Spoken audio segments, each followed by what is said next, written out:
the Go Forth Inspired podcast at Wiley University. Today, I am joined by the Vice Presidents of Wiley University, where we will share about the year in review and a look forward to what's upcoming. Before we get into our deep conversation, let us introduce ourselves. My name is Tasha Bradley, and I am serving as your host today. To my left, I am Gael Amazon. I serve as the Vice President for Student Development. Greetings and welcome. I am Dr. Morris Thomas, and I have the opportunity to serve here at Wiley University as the Provost and Vice President of Academic Affairs. Hello all, my name is Danielle Brooks, and I serve as Vice President for Enrollment Management and Strategic Retention. My name is George Steele. I'm the Senior Vice President for Business and Finance and Strategic Retention. thank you all so much for sharing. I'm excited about the year, and so we thought we would share a little bit about some of our accomplishments and some of the things that we are looking forward to in what we call the bold and audacious vision. As an institution, we've had the honor of having a record-breaking enrollment year and have worked really, really hard, particularly under the direction of Dr. Brooks, to be able to provide that experience for the institution, but also for the HBCU ecosystem. And so we thought today would be an opportunity for us to talk about why we were successful, talk about what we're looking forward to, and talk about what we learned. And so with that, we'll hop right in with this idea of what it means to be in the bold and audacious vision. So I'm gonna give us 1 second to think about this idea of the bold and audacious vision, particularly as it relates to what the institution has to offer. And when President Felton was sharing this idea, it was an opportunity for us to really think about what we could do that people told us we couldn't do. And I particularly think about the enrollment question, because that conversation at HBCUs and beyond, but for this particular conversation, we're interested in HBCU ecosystem. We're often told what we can't do in the enrollment space. And when we have these big ideas around increasing by significant numbers, many people wonder, how are you going to be able to do that? So I'd like to start with each one of your thoughts on how you think you contributed to the bold and audacious vision, or what you believe the bold audacious vision is, and then ending with Dr. Brooks, who can share a little bit about, as the person who led the enrollment strategy, what she was able to do to make that bold and audacious vision come to life. So who wants to start us off? As it relates to the bold and audacious vision, I think in business and finance, one of the ways that we were able to add value was by leaning into customer service and knowing that we all had to be active team members. So by providing information timely as it relates to financial aid, as it relates to providing information around student accounts, and sometimes being willing to submit to the things that we wanted to do that particular day, as opposed to being able to accomplish the thing that the team needed to have done that particular day. And then sometimes that meant like adjusting, like maybe pulling a little extra hours, maybe doing things at different times. But that teamwork is the thing that I'm most proud of as being a part of the bold and audacious vision. Thank you.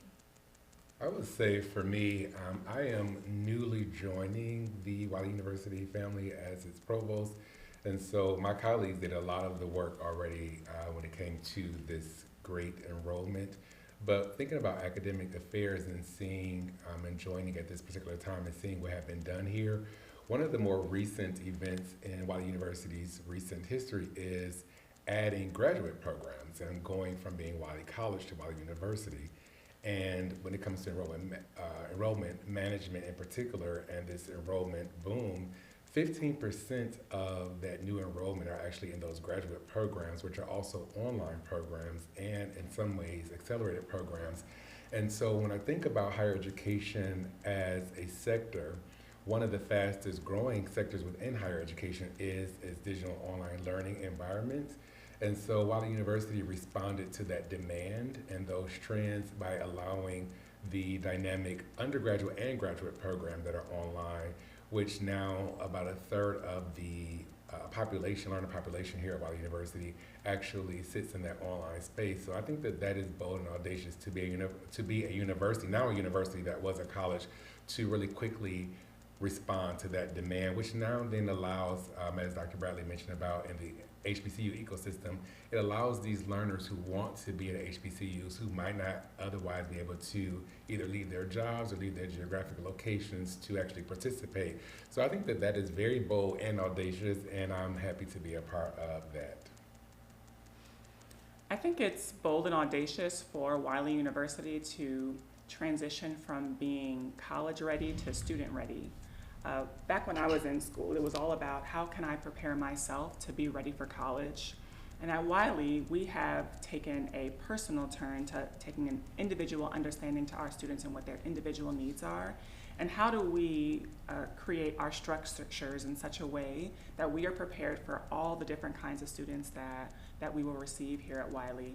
In student development specifically, we're interested in how they transition from their first year experience to the citizens they will be upon graduation. So how can we create experiences that will help them develop to the person that they're meant to be? So I think it's bold and audacious of us not to just be focused on who they'll be as students, but how they'll contribute to our society. So first I want to say that the wins that we've had with enrollment are absolutely an exercise in collaboration and consensus building. One of the things that I love about what I get to do here at Wiley with my teammates is that we don't have this like, these are my toys, don't play with them, don't ask about them, I'll let you play with them when I get ready. So this idea that there's an expectation that we are constantly providing critical feedback to each other, which is very important when you are trying to move the needle, when you're trying to get to the next step, right? Time. And so with our enrollment exercise, we really took time to be intentional about designing it out. So we didn't get to focus on one thing at a time. And I think that's one of the things that colleges and universities, I'm not gonna say struggle with, that can be a bit of a challenge. It's like, okay, we're gonna focus on our incoming students first, and then we'll worry about retaining them later, when in fact you should be doing both at the same time if you really wanna get, or have a meaningful impact, right? Because everybody talks about how you get to college, or you should go, but nobody talks about what it takes to stay there. And so in building this out to make sure that it's sustainable, right? Because we don't want this to be a one and done, it has to be something that's sustainable. You have to focus on the retention piece at the same time. And so our bold and audacious vision that President Milton has said absolutely includes being collaborative, consensus building, and being able to give and receive critical feedback in real time so we can right the ship. There were moments during this past academic year where we had to make changes in real time, and we did not wait until next year and say, oh, well, we'll wait until we're out of this enrollment cycle. We did it in real time, and you see the results of that reflected in our retention number. We had a 20% increase. And when we talk about this to share with colleagues, folks are like, how did y'all do that? And I'm like, just wait, because we did this when it was still wonky. And now that we have a system in place, that guess what? We're not married to it. If it doesn't work and we feel like there's some tweaks that we can make, you know, as a VP team, we will make those recommendations to the president. And so I love that my colleagues and I, like, we're not afraid to right the ship in the middle of the cruise. And if that helps us get to the results that we saw this past year, then we need to absolutely keep that momentum in that spirit, because that's the only way that you can have continuous improvement.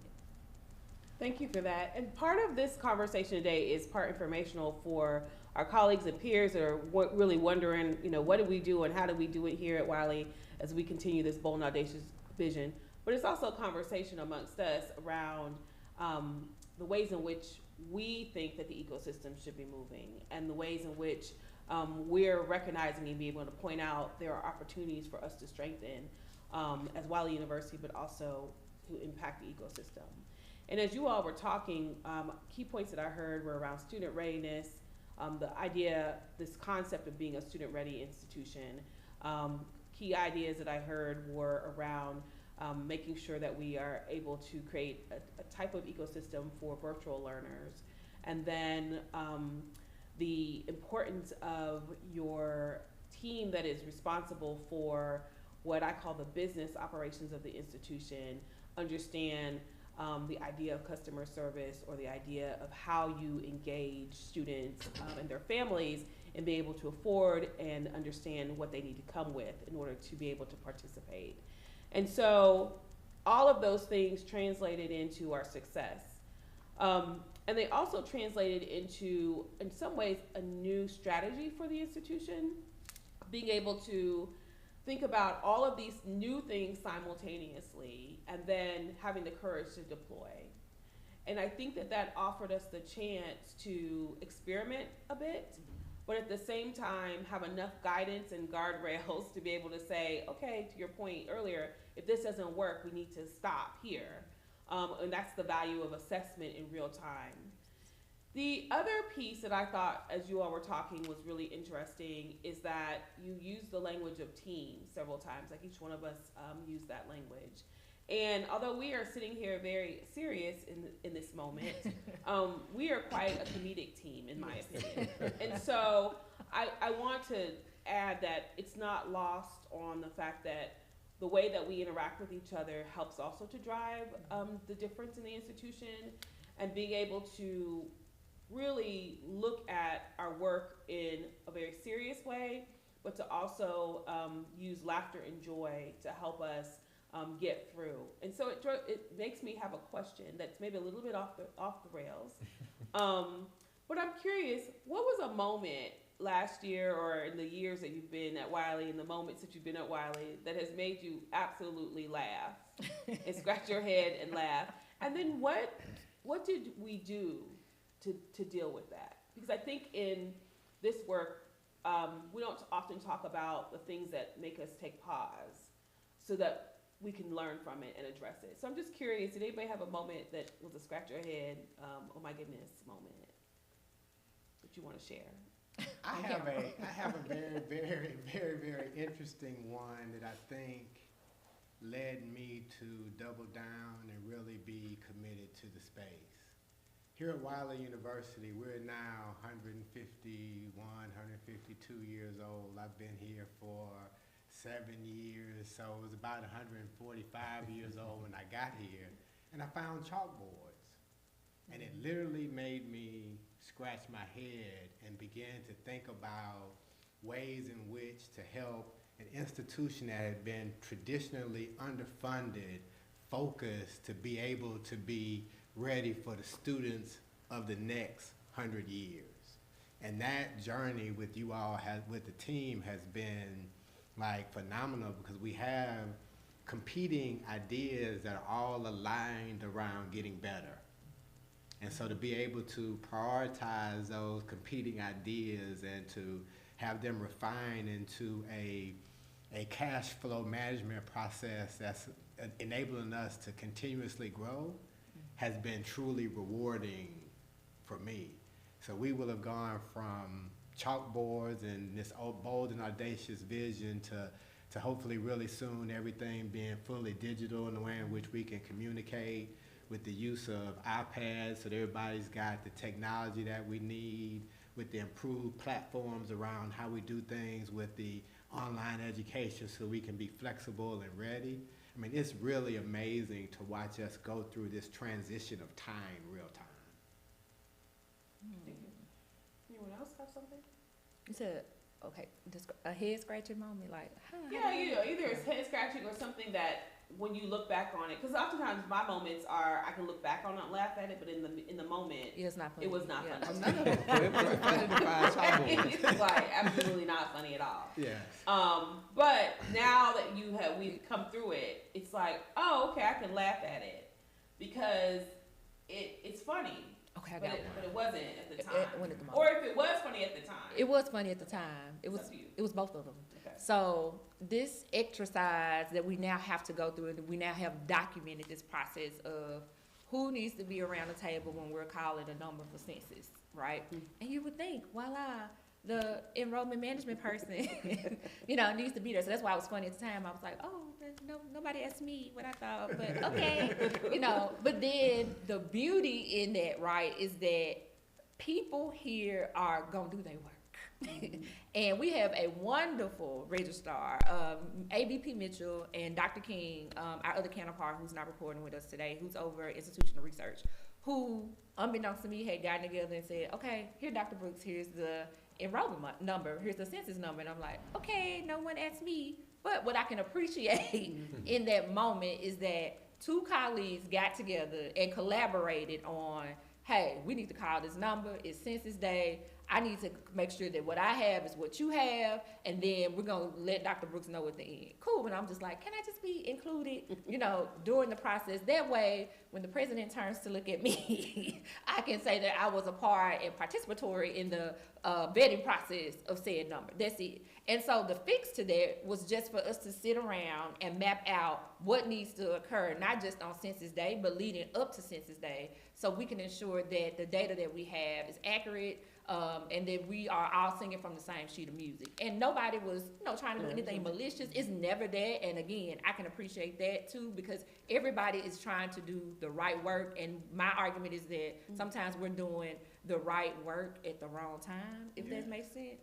And so just trying to help people see, and think around who needs to be at the table. So when we call that final number or we submit that project, it has been vetted from every angle possible. And we're really good at, and I love to brag on y'all about this because not everybody does this. We're really good at looking at what happens when we pull this lever in this division. What does it mean over here? And not being afraid to say, I messed up. I didn't think about what happens when we all get in Canvas and play around, what this does on the back end for academic affairs. And we own it and we don't ever do it again. And so I can appreciate that, because sometimes, I don't know if you all out there around the couch have experienced teams where that happens and it's this is the cross that you're going to die on, right? You mess this up and there's not this grace or forgiveness that's given to you. And so I can appreciate that while we're building this plane, while flying it, there's this recognition of we're going to mess up, things are going to happen, and we're going to write it in the moment, and we're going to move past it. Nobody's going to hold it over your head, because again, it's not this idea that Provost Thomas did this intentionally to throw a cog in the wheel. So that's one of my moments that made me laugh. And quick shout out to Dr. Felton for creating that environment that has us very, very collaborative, and with the understanding that there is no gotcha moments. Yeah. If we don't find out and we don't improve, we all got. So with that being said, thank you, Dr. Felton, for that. Well, I was going to say, around that idea, particularly President Felton's bold and audacious vision includes this idea around grace and kindness. And so those two ideas offer us a chance to make sure that when we are doing things, that when it doesn't necessarily go the way that structurally we might think it should go, that we always start there, that there's a reason why it happened the way that it happened, and that in that even if the person was malicious, that we would still offer grace around that. And the particular incident you described, to me, was one that was comedic in the sense of we knew that the team wanted to do the very best. Yes. And what has also happened as a result of this enrollment management reimagination is that team members are moving in a way that is I want to contribute to this in a way that lets it be easier for everybody involved. And so as you're thinking about leadership and as you're thinking about your own personal development, one of the pieces to that is to always to remind yourself that there will be that element where, because people are excited and they're interested and they're wanting to shift the culture and the narrative, that you've also got to create space for when persons move faster than maybe is at that moment ready, and that's not specifically around this incident in particular, but sometimes people are going faster than what the set of instructions are, if you will. And so giving grace and saying, okay, hold on 1 second without killing the joy, which is I need 1 second here just to look at something. And then the second part of that is that people want to be the very best at their jobs. That's something that I'm seeing that's a lot different than maybe 3 years ago. And so that energy then means that as vice presidents, we've got to go, okay, let me step back for a second. We've been having conversations about this idea of let us. So we could step back a little bit more and say, they got it. We have to trust that they have it. And if they don't, that they will ask for help, or that they will fail and have the willingness to learn from the failure to have better success. And so I just laugh at those instances, chalkboards and excited census numbers, kinds of things. So who wants to go next? Go ahead. I think when you work in student development, particularly housing a resident's life, there's a million head scratchers when you're dealing with the 18 through 24-year-old range. But I can think of a couple of examples. There's been quite a few times where students will come to the front desk of the residence halls and they'll say things like, "I'm having trouble with my roommate." And the first question is, okay, well, what happened when you spoke with them? I didn't talk to them. And for me, it's nothing for me to call Dr. Bradley or call Dr. Brooks if I have a question or if I'm having a problem. But for the student, it was more important to come tell someone than it was to have a discussion with the person that they're having the issue with. So it got me to thinking about how are students being prepared to handle conflict and deal with people who are not their family and friends. And then I thought about how this translates in a workspace where I have grown adults who may not talk to their counterparts or colleagues in other areas, but they may come talk to me. So both for students and for staff, I think there's a sense of having to think about how do we develop folks in such a way where they are empowered. I am an independent person responsible for my own life and how people are going to treat me.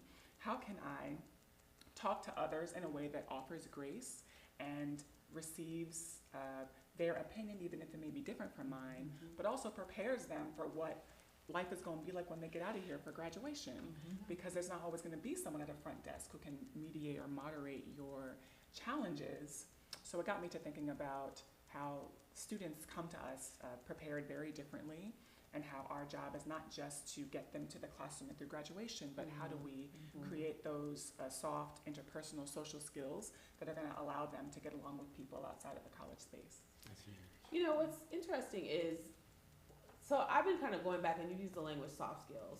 I've been kind of going back and forth around what does it take in the 21st century for a person to live out their dream. And what I mean by that is,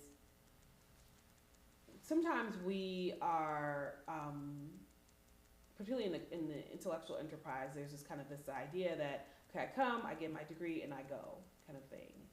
And there, in that framing of your degree work, it has been kind of strictly thought about as academic, even though there has been student affairs, student development work has been peripheral, if you will, in people's minds, but not peripheral, because as a former student affairs practitioner, I recognize how center it is, right? But I'm wondering if it's really still soft skills, or those skills that student development works on really are more what I'm gonna call primary skills. And the reason why I'm choosing that language is because if I can't do X, Y, and Z, this experience in some ways is for naught. And so I particularly think about the roommate experience, because as a 17-year-old going to college and meeting my roommate for the first time, she was from New York. She had a very different outlook on life and moved in a very different way. And I was from Orlando, Florida, and wasn't even sure how I got to school, kind of thing, because I wasn't going. And now we're placed in a room together to have this conversation. And, you know, it was like, okay, we are very, very different people. And, but I knew how to say what I needed to say, right? And knew how to be a roommate, even though I had never roomed with anybody, had my own bathroom. Like, I just didn't know how to do those things. But there was a center, so you could imagine how that was going. Now I have to go in like these other bathrooms with lots of people. But I wonder if we should shift it to being more of a primary focus, and that what we're doing now is, instead of being kind of peripheral, we say to our students, these are the core things that you're going to have to do in order to get out of here. And not get out of here in a bad way, but complete this degree. And when we say you are a Wiley University graduate or a Wileyite, it isn't only that you've gotten this degree, that we are signing off on as well, that you can do these core behaviors. Like turn and talk to the person that is literally 5 feet away from your head and say, please don't do that, or please do more of that, you know? And then align it to the transition of when you go into places and you need to advocate for yourself. And then I also think about what it means in a time where it is more important at this moment for us culturally and politically and all those things to be able to articulate, here is what I don't like and here's what I do like, and I have the ability to change that. What are your thoughts on centering those, what we call soft skills, more in the primary experience? I'll jump into that. So I am a project management professional, or PMP, and in that body of knowledge, we actually refer to those skills as power skills, as opposed to soft skills. And so in the project management body of knowledge, there's a triple or a talent triangle. And in that triangle, one of the points of the skills that are needed are power skills. And the other two skills, so ways of working, and then the more technical side is more on technical things. And so I actually still teach project management, and what I tell students, who are typically MBA students, are that you're gonna have the same MBA degree, you're going to have the technical skills, and there's a lot of artificial intelligence, general AI. What's gonna set you apart are gonna be those power skills, what has formerly been called soft skills. And so what I believe is that in any interactions embedded in our curriculum, embedded in our engagement with learners, that we need to definitely make them aware of that. Dr. Brown, I think you're aware of at least one of our learners that I had a conversation with, and I actually brought them in because the situation had been handled that they had, and without going into details, because I don't want to in any way expose the person. In the conversation, I really focused on, you're gonna get the credential, going to have the degree that many other people have, but what's going to set you apart is that. So I think having those real conversations that are developmental to show people, so that it is something that they can work on and understand that that is really, I believe, going to be the skills or the skill set that's going to be the differentiator, because a lot of things are very technical. Again, everyone's going to have the same degrees, maybe we'll have the same grades, it will come from various institutions, but it will be how you engage and interact in the world that's going to make that difference. So I think that those conversations, sometimes it's at the micro level, and then there's other times when it's more at the macro level, when we're having like our orientation and our GSS class, or our, that's our first year experience class for people. And then in the different development things that you do in your area. So I think that we have to just make that really kind of co-curricular, and like you said, primary with everything. So I certainly embed it in my engagement with learners when I'm doing the more faculty professoriate things, but also in leadership as well. I think we have our kind of next challenge to really think about how do we create that type of learning in all spaces, and it's cohesive and built upon and accessible but assessed as well. Yes. Absolutely. So I'll just put a pin for that. So thanks. Oh, more work. Any comedy moments for you that you want to share? I don't have a comedy moment in the sense that I could think of. I've laughed a lot, and so in the context of the way it was done, I would say this is more of a gleeful laugh, not as opposed to in the moment it was a bad situation. A gleeful thing for me about being in the Wiley ecosystem is that I've been in higher education for 23 years, almost a quarter of a century, and student affairs, academic affairs, accessibility services. I look at all affairs as student affairs, even though I know we have this nomenclature. So, and everything also is academic affairs to me. So I understand that the whole different sides of the house thing. But in having that time in the field, what I have seen working at these different institutions, a number of them being HBCUs, but have worked at HSIs, PWIs, and have graduated from 6 institutions, 3 of them being HBCUs. One thing that's a gleeful moment being at Wiley is that this group would be, if there were any, the bureaucracy. And we have a unique thing that there's really not bureaucracy at Wiley University from my standpoint. Now, some people might disagree with me, But this group doesn't believe in those barriers and really sticking to, as Dr. Brooks alluded to earlier, we change things in real time. If something is brought to us and we're like, we're not waiting until the next semester, we're not waiting till we are handling those things. So that's been a laughable, gleeful thing to experience. That's a really, really special dynamic. And having a business side in addition to higher ed side is for industries to be successful, we have to be nimble. And I believe that we are on our way to mastery of being nimble. So you other institutions out there, watch out, because that particular ability that we have to be nimble, I really think is going to be a game changer for Wiley University in the higher education space, but particularly in the HBCU space, because that is something that I see colleagues a lot.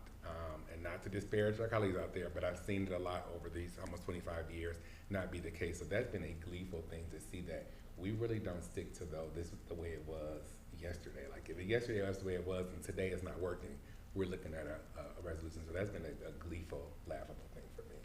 Thank you.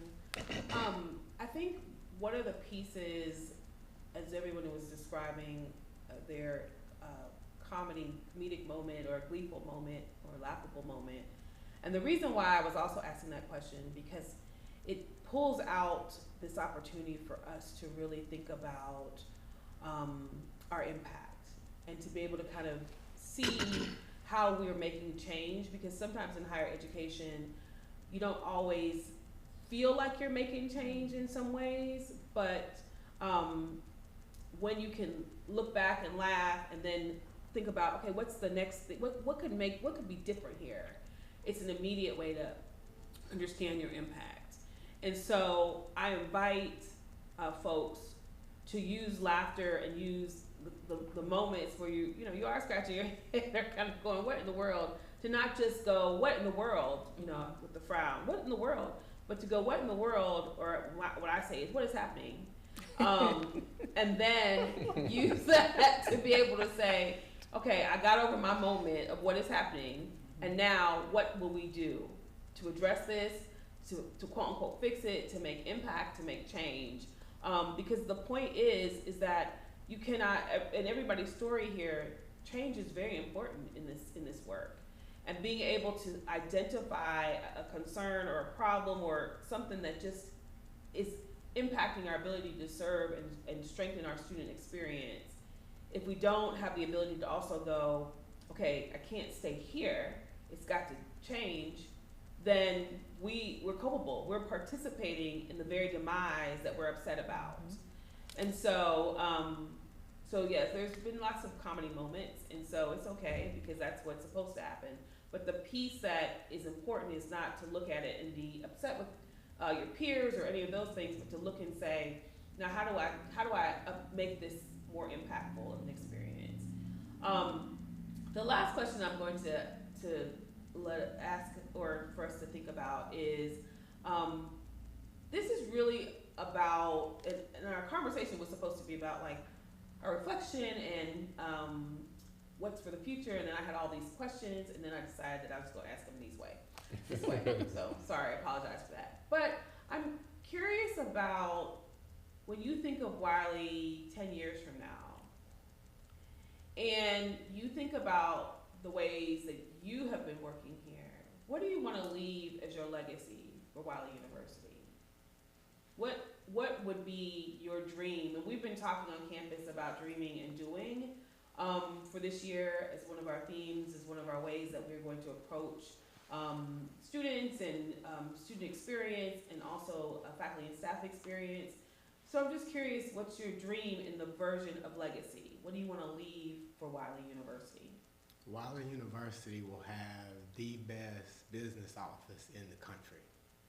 We are already second to none in which we can get audit reports out and things along those lines. But through the improvement of customer service, the use of AI, the use of technology to provide reliable, timely information, the goal is to have a system that's so robust that we will be the model for the country. Thank you. So the power skills and the primary skills got my wheels turning. I'm excited for this work because I know y'all will be coming for us in a few days about that. Yeah. But my biggest in 10 years, I want all of our students to know how to advocate for themselves. To me, that could solve or help solve a lot of their challenges. Our students sometimes, and this is not a Wiley thing, this is students all across these United States. Stuff is happening to them, and they're not ringing the alarm.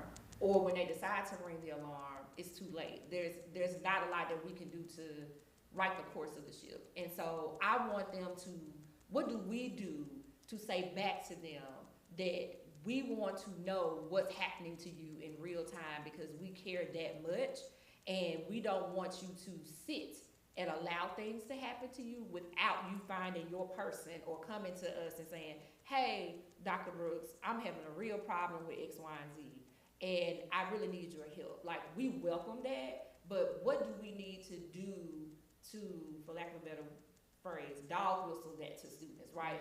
Instead of just saying it, like, how do we demonstrate that in our actions? That, like, we want to know and we're here to help. Wiley, to me, is a perfect university for a student who is a dreamer. This is a great institution for someone who wants to treat this 4-year experience as a lab, because people here will literally move heaven and earth to make your dreams come true, right? Or help you figure out what that path is. And so I just really want students to advocate for themselves, and a part of that is being able to articulate and tell your dream and being affirmed that it's okay to dream, because a lot of our students, I'm not gonna say a lot, some of our students haven't had the privilege of dreaming, right? And being affirmed in that. And so how can they do that right here with us for 4 years? And we, you know, from the beginning, from the moment that they apply, they can feel that through the email that they get that tells them they're accepted. They can feel that on move-in day when they're being welcomed at the table. They can feel that in financial aid. It's like, we're here to help and we wanna make your dreams come true. So let us be a part of that. But that can only happen if, number one, we're in tune with students, but students are advocating for themselves by being able to articulate what their needs are. Yes, I'll jump in. So you mentioned 10 years. So one, I'm young enough to still be here at 10 years. I like me so. I wouldn't mind possibly still being here to watch this actually dream become a reality, is to have an institution, but since I am a person who's in charge of the academic enterprise, to have an academic enterprise that is transformative from any way that our learners or community or the world engages us. And what I mean by that is that whenever either a company or a student, prospective or current student comes, that the environment is such that it has a frequency, a level of energy that it is transformative, and that transformation will look like whatever that person wants them to be. So I want learners to be able to come here and immediately know that this is a place where I can realize my dream, either through the courses I'm taking, the major I have, the internships I'll have, the engagement with my faculty. And so I would want it to be that type of ecosystem, if you will, or ethos that literally is transformative, that it doesn't matter where I came from, what my background was, but when I come into this particular space, that it can transform me to actually be what I want to be. And I've seen that already at different institutions, and I would want that to be further realized here. I already know that it's happening here, but to be at a place where it is just the actual very essence of the university. I concur with everything that has been said already, really, around the student development experience and ensuring that who students are when they arrive are not who they are when they leave. But I think what I would add is I want students and faculty staff to be able to ask certain questions that push our communities forward. I think that when you turn on the news, it's just a lot of mess, and it's scary.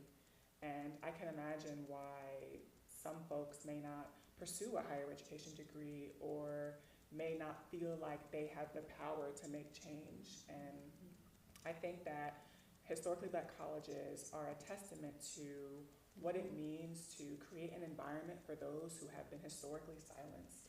And I want us to kind of remember our roots, go back to that, and remind ourselves that while I say it's hard, it has always been hard. So that's not an excuse to not engage or not ask certain questions. Now, I'm also in a privileged space where I've been able to ask certain questions without punishment. So I hope in 10 years that we can help to cultivate an environment where students are empowered to ask tough questions, not just of our social systems and societies, but of themselves.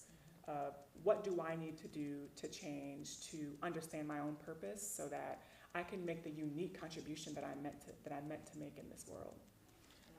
And I'm going to close this out with something, as you all were talking about legacy, and then particularly as you were talking about the returning and the role of HBCUs in particular, and uplifting and reminding us that HBCUs are born out of this want for a better world. And they're born out of this idea that whatever was happening at the time would not limit us from being our most complete self through learning. And particularly in this moment, that we have an option, in my opinion, in the HBCU ecosystem, is to either acquiesce to this idea that something else is happening that doesn't require our attention anymore, or to remind ourselves of our very purpose, and to remind ourselves that at the end of the day, these spaces bore and bred the people who changed the world. And I don't only mean that from the idea of sit-ins and historical marches and placement at protest, but I mean that in the ways in which folks invented, the ways in which people impacted policy, the ways in which people created their own ecosystems, the ways in which people developed out their own financial experiences or entrepreneurial experiences. So I could go on and on and on and on. And so as we think about our legacy and our work here, particularly at Wiley University, to be able to connect all of these dots for our students, but more specifically for ourselves. Because if we can't connect it for ourselves, then we can't do it for the students. And it reminds me of something, so one of the grants that we have is a NetView grant. And we're currently in the idea of reimagining our institutional saga. And what that really means is, how do we take this idea of calling and vocation, which is really about dreamers and doers, and reintroduce that to students and the rest of the community? Because to what you were kind of alluding to, and all of us were alluding to, there's been a disconnect where people are coming to an HBCU and not understanding the sacredness of what they're experiencing, and then not being able to take that sacredness and use it to power them in a way that says, no, we're not doing that. Or be able to say, oh, you want to do that? Okay, I'm gonna do this over here, and it'll negate this. And so all of you all had those themes in your conversation. And so I'm happy to say that the legacy building is happening at Wiley University. And I'm happy to say that it seems quite phenomenal. And so I hope that in your listening to us today that you got something around a topic or an area, or if nothing else, that you too have an opportunity to build legacy, and that it is required of you, it's expected of you, and most significantly, the young people are waiting on us to be in community with them, not to tell them what to do, but to share with them what we did and to help them find their way. Or if finding their way, because many of them have already found their way, they are asking us to support them in their way. And so I hope that your legacy will include that as well. So thank y'all so much for sitting at the couch and the chairs and hanging out as we reflected on our school year last year and reflected on what we plan to do for our upcoming year. So thank you, and as we say at Wiley University, go forth inspired.